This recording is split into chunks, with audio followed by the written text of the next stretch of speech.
just a little bit. I think I shut my phone off after the game. I had about 300 text messages after. But, I just try to, keep a small circle and, reply to my friends and family.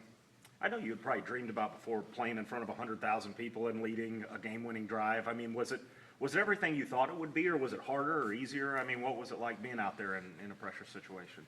I never really felt pressure, but, having that O-line in front of me and having those receivers out there making plays for me really made my job a lot easier.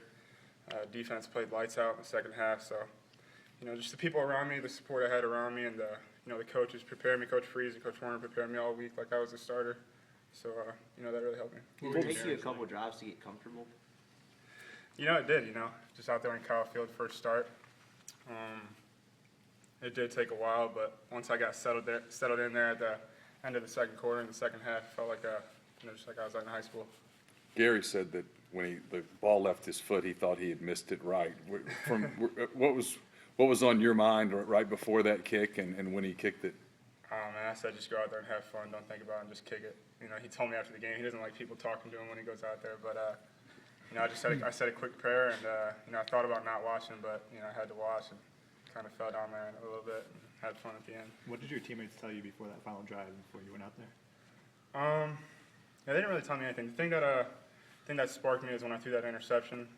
I'm not sure when it was. The whole defense came and talked to me after I said it was okay. They're going to get the ball back, and that's what really changed my mindset. Man, these guys are behind me, and I have a great support staff, and that's what really gave me the confidence to go out there in the second half.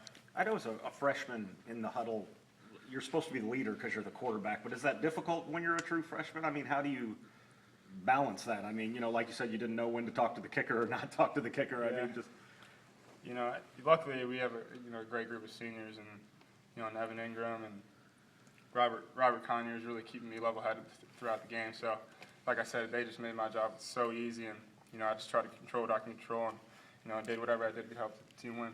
What was last week like for you, just going through the whole week as you got closer to your debut? It was a little surreal. I didn't think I was going to take my first start until next year, but having taken the red shirt off, it wasn't about the red shirt, like I said. It's just always about the team, and I just did what we did to prepare for the game. So when Coach told you that you were the guy, you were going to get the start, kind of what went through your mind? What was your thought process at that point? Just excitement.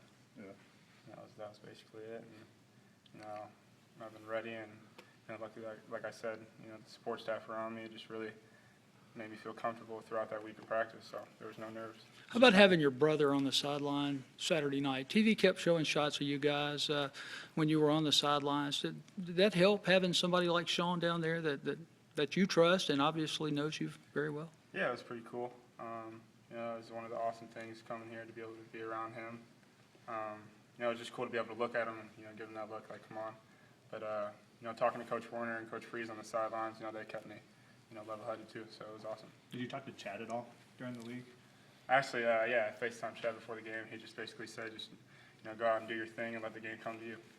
He was saying that really in the second half, you guys just kind of ran 4 or 5 basic, plays and derivations off of it. But how much offense do you feel like you can learn here this week to add to that? Coming into the spring, I came in and that really helped me coming in January, and I really know the offense a lot, like the back of my hand.